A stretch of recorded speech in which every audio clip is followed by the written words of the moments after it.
আরে কি ব্যাপার? হ্যাঁ, আপনারা কে? বুবু ওঠ, একটা ম্যাডাম আসছে। কি ব্যাপার? আপনারা কে? আর এই জায়গায় কেন শুয়ে আছেন? আসলে ম্যাম, আমরা দুইজন ভাই বোন। আমরা গতকালকে গ্রাম থেকে এই ঢাকা শহরে আসছি। তো রাতের বেলা শোবার কোথাও জায়গা পাইনি, এই জন্য আপনার বাড়ির নিচেই আমরা দুইজন শুয়ে পড়ছি। ও আচ্ছা, বুঝতে পেরেছি। গতকালকে আপনারা গ্রাম থেকে শহরে আসছেন, কিন্তু কেন আসছেন? আসলে ম্যাডাম, আমরা একটা বিশেষ কাজে একজন লোকের কাছে আসছিলাম, কিন্তু গতকালকে সারাটা দিন লাগায়ও ওই কাজটা করতে পারি নাই। এক পর্যায়ে সন্ধ্যা হয়ে যায়। তো অচেনা জায়গা, আমরা কোথায় রাত কাটাবো, এই জন্য রাত কাটানোর জন্য আপনার বাসার নিচে আমরা আশ্রয় নেই। সমস্যা নেই ম্যাডাম, আমরা চলে যাব। ওই বাবু চল। এই দাঁড়ান। জি ম্যাডাম। আচ্ছা, এটা বলেন তো, আপনারা যার খুঁজে আসছেন তার নাম কি? তার নাম বললে কি ম্যাডাম আপনি চেনবেন? হ্যাঁ বলেন, চিনতেও তো পারি। ঠিক আছে, আপনি যেহেতু এত করে জিজ্ঞাসা করতেছেন, আমরা যে লোকের কাছে আসছি ওনার নাম ঝুমা ম্যাডাম। আরে, জুমা ম্যাডাম? আমার নামই তো জুমা। আচ্ছা, আমার কাছে কেন আসছে? এটা তো জানতেই হবে। আচ্ছা শুনেন, আমি জুমা ম্যাডামটা চিনি। কি বললেন ম্যাডাম?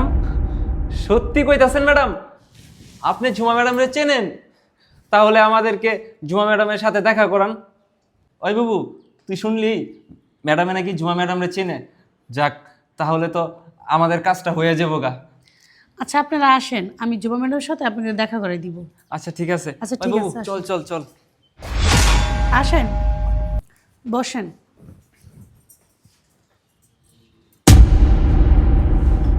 আচ্ছা ম্যাম সাহেব, একটা কথা বলেন তো। হ্যাঁ বলেন। আচ্ছা ম্যাডাম, আপনি না আমাদেরকে বললেন যে ঝুমা ম্যাডামের সাথে দেখা করাই দিবেন, তাহলে আমাদেরকে এই জায়গায় কেন আনলেন? হ্যাঁ, আমি তো বলছি আপনাদের দেখা করাই দিব। অবশ্যই দেখা করে দিব, আপনি একটু ওয়েট করেন। দেখুন ম্যাডাম, আমরা অনেক কষ্ট কইরা সেই গ্রাম থেকে শহরে আসছি।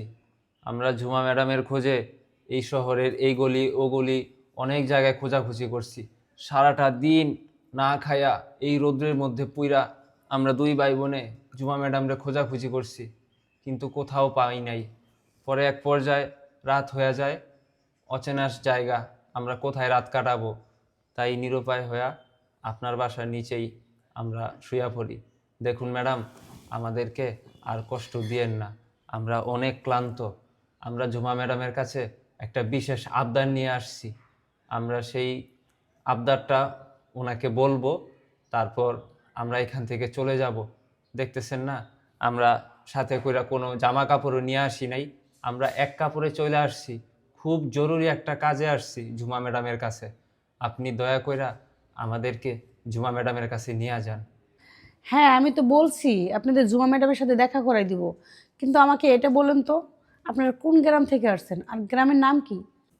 আমরা রসুলপুর গ্রাম থেকে আসছি। রসুলপুর? কি ব্যাপার? এই গ্রামটা চেনা চেনা লাগছে। আচ্ছা, যাই হোক। ম্যাম সাহেব, আচ্ছা যাই হোক, আপনারা যে জুমা ম্যাডামের সাথে দেখা করতে আসছেন সেই আমি জুমা ম্যাডাম। কি বলেন ম্যাডাম? আপনি সেই জুমা ম্যাডাম? তাহলে আপনি এই কথাটা আমাদেরকে নিচে কেন বলেন নাই? আমি নিচে বলি নাই, কারণ আছে, কারণ আমার পরিচয়টা আমি সব জায়গায় দিতে চাই না, কারণ আমি একটা সিআইডি অফিসার।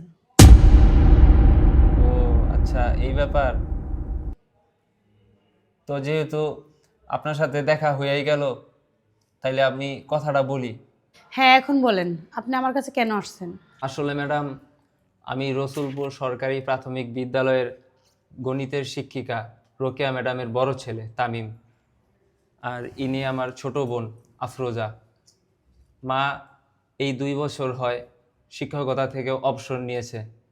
আর অবসর নেওয়ার পরপরই উনি মারাত্মকভাবে অসুস্থ হয়ে পড়ে।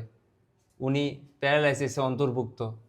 ডাক্তার বলছে ওনার চিকিৎসার জন্য 7 লক্ষ টাকা দরকার। এদিকে আমরা হতদরিদ্র পরিবারের মানুষ। আমি, আমার মা, আমার এই বোবা বড় বোনটা ছাড়া আমার এই দুনিয়াতে কেউ নাই। ম্যাডাম, আমার মা মারাত্মকভাবে অসুস্থ হয়ে গেছে। ডাক্তার বলতেছে তাড়াতাড়ি যদি চিকিৎসা না করাতে পারি তাহলে হয়তো আমার মা সারা জীবনের জন্য প্যারালাইসিস হয়ে যাব, আর এমনকি উনি মৃত্যু পথে পতিত হতে পারে। এখন নিরুপায় হয়ে ম্যাডাম আপনার কাছে আসছি। আমরা তাও আসতাম না, গ্রামের অনেক বড় বড় লোকদের কাছে আমরা গিয়েছি সাহায্যের জন্য, কিন্তু বিশ্বাস করেন কেউ আমাদের সাহায্য করে নেই, সবাই দূর দূর করে তাড়িয়ে দিয়েছে। অনেক হতাশায় ছিলাম, অনেক চিন্তায় ছিলাম, কিভাবে আমরা আমার মায়ের চিকিৎসা করাবো। একদিন আমার মা আমাকে বলে, শহরে ঝুমা নামের আমার একটা ছাত্রী আছে, ও মেয়েটা খুব ভালো, স্কুল জীবনে যখন ও পড়াশোনা করতো ও খুব মেধাবী ছাত্রী ছিল। মায়ের কাছে আপনার অনেক প্রশংসা শুনেছি, তাই মায়ের কথা রাখতেই আমরা আপনার কাছে আসি। আপনি আমাদের শেষ ভরসা ম্যাডাম, আপনার কাছে হাত জোড় করছি, আমার মায়ের চিকিৎসার জন্য আপনি একটা ব্যবস্থা করে দেন।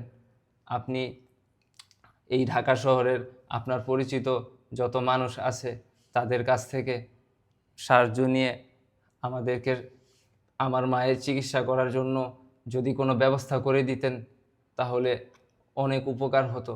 আমরা সারা জীবন আপনার কাছে কৃতজ্ঞ থাকব।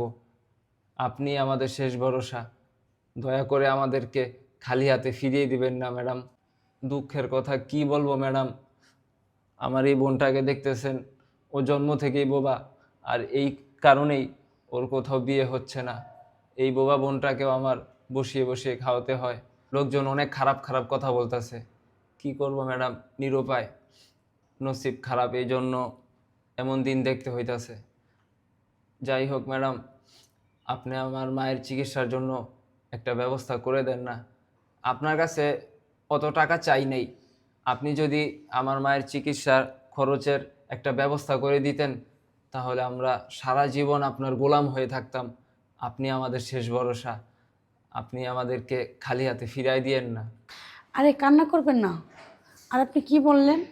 আপনি রুকিয়া ম্যাডামের ছেলে? আর রুকিয়া ম্যাডাম আমাকে নিজের মেয়ের মতো দেখতো। আর রুকিয়া ম্যাডাম আমাকে খাওয়াইতো, পড়াইতো, এমনকি আমার স্কুলের খরচটা বন্ধ দিত, আমার লেখাপড়ার যাবতীয় খরচ দিত।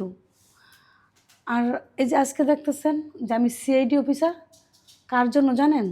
শুধুমাত্র রুকিয়া ম্যাডামের জন্য। কিন্তু জানে না, আমারও কিন্তু পৃথিবীতে কেউ নাই, বাবা নাই, মা নাই, ভাই বোন কেউ নাই। এই রুকিয়া ম্যাডাম আমাকে মানুষ করছে। আর আপনি কি বললেন যে আপনি অন্য মানুষের কাছ থেকে টাকা নিয়ে রুকিয়া ম্যাডামের চিকিৎসা করবেন? না, আমি থাকতে তা হতে দিব না। আর আমার কি টাকা পয়সার অভাব আছে? যত টাকা লাগে আমি দিব। আর আপনি কি বললেন? রুকিয়া ম্যাডাম শুধু আপনার মা না, আমারও মা। কারণ সে আমাকে ছোটোবেলা থেকে আদর যত্ন করে মানুষ করছে। আর কি বললেন আপনার বোন? আপনার বোন আমারও বোন। আজকের থেকে আপনি, বোন, আমি এবং মা সবাই একসাথে আমার বাড়িতে থাকবো। আর আপনি টাকার কথা বলছেন 7 লাখ টাকা? আচ্ছা ওয়েট করেন। রায়হান, রায়হান, জি ম্যাডাম, বলেন। ক্যাশ কত টাকা আছে? ম্যাম, আমার কাছে 2 লক্ষ টাকা আছে। আচ্ছা দাও। এই যে ম্যাডাম। আচ্ছা ম্যাম, আমি আসি। আচ্ছা যাও। ভাইয়া, এই জায়গায় 2 লক্ষ টাকা আছে, এই টাকাটা নিয়ে মার চিকিৎসা শুরু করেন। আর আগামীকাল আমি আসতেছি। অনেক অনেক ধন্যবাদ ম্যাডাম। কি বলে যে আপনার এই ঋণ পরিশোধ করব। ধন্যবাদ দিতে হবে না, আমারও তো মা, তাই না? আপনি ঠিক কথা বলেছেন। মা প্রায় সময় বলতো যে আমার আরও একটা মেয়ে আছে, তার নাম ঝুমা। সত্যি আপনি যদি এই সাহায্যটা না করতেন তাহলে হয়তো চিকিৎসার অভাবে আমার মা সারা জীবনের জন্য প্যারালাইসিস হয়ে যেত। আরে বোকা, তুমি সাহায্যের কথা বলছো কেন? আমি ওর মেয়ে না? আমি কি টাকা দিতে পারি না? তারপরও আপনার এই ঋণ আমরা কখনো শোধ করতে পারবো না। জানেন, আমরা অনেক মানুষের কাছে গিয়েছি, কিন্তু তারা আমাদেরকে সাহায্য করবে তো দূরের কথা, আমাদেরকে দূর দূর করে তাড়িয়ে দিয়েছে। আমরা অনেক হতাশায় ছিলাম, অনেক চিন্তায় ছিলাম, কিভাবে আমরা আমার মায়ের চিকিৎসা করাবো। দেখুন, আল্লাহ নিশ্চয়ই একটা ব্যবস্থা করে দিল। ম্যাডাম, আপনার এই ঋণ যে আমি কিভাবে শোধ করব সেটার ভাষা আমি খুঁজে পাচ্ছি না। মা সব সময় আপনার কথা বলতো যে ঝুমা নামের আমার একটা ছাত্রী আছে যে খুব ভালো, তাই আমরা মায়ের কথা মতোই আপনার কাছে আসি। আমার মায়ের বিশ্বাস ছিল যে আপনার কাছে আসলে আপনি অবশ্যই একটা ব্যবস্থা করে দিবেন।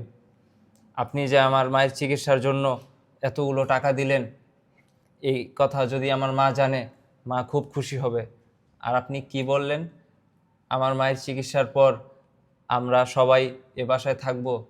দেখুন ম্যাডাম, আমরা এই বাসায় থাকতে পারবো কি না সেটা জানি না, কিন্তু আপনি যে এ কথা বলেছেন এতে আমরা অনেক খুশি হয়েছি। আমি অনেক কষ্ট করি আমার পরিবারের জন্য, আমার মায়ের জন্য। আর যদি চিকিৎসার অভাবে আমার মা মারা যেত তাহলে আমরা অনেক কষ্ট পেতাম। আল্লাহর কাছে লাখ লাখ শুকরিয়া যে আল্লাহ একটা উসিলা বের করে দিয়েছে। এখন আমরা আমার মায়ের চিকিৎসা করাতে পারবো, আমার মা আবার আগের মতো সুস্থ হয়ে যাবে। আপনার কাছে আমরা সারা জীবন কৃতজ্ঞ থাকব। আর আমরা মন খুলে আল্লাহর দরবারে আপনার জন্য দোয়া করব, যাতে আপনি সবসময় ভালো থাকুন, সুস্থ থাকুন, সর্বপ্রকার বিপদ আপদ থেকে যেন আল্লাহ আপনাকে রক্ষা করে। আচ্ছা ম্যাডাম, আমরা তাহলে এখন আসি। এই টাকাগুলো দিয়ে মায়ের চিকিৎসার কাজ শুরু করতে হবে। আচ্ছা, তাহলে আপনারা যান, আমি আগামীকাল আসতেছি। আচ্ছা ঠিক আছে ম্যাডাম, আসসালামু আলাইকুম। ওয়ালাইকুম আসসালাম।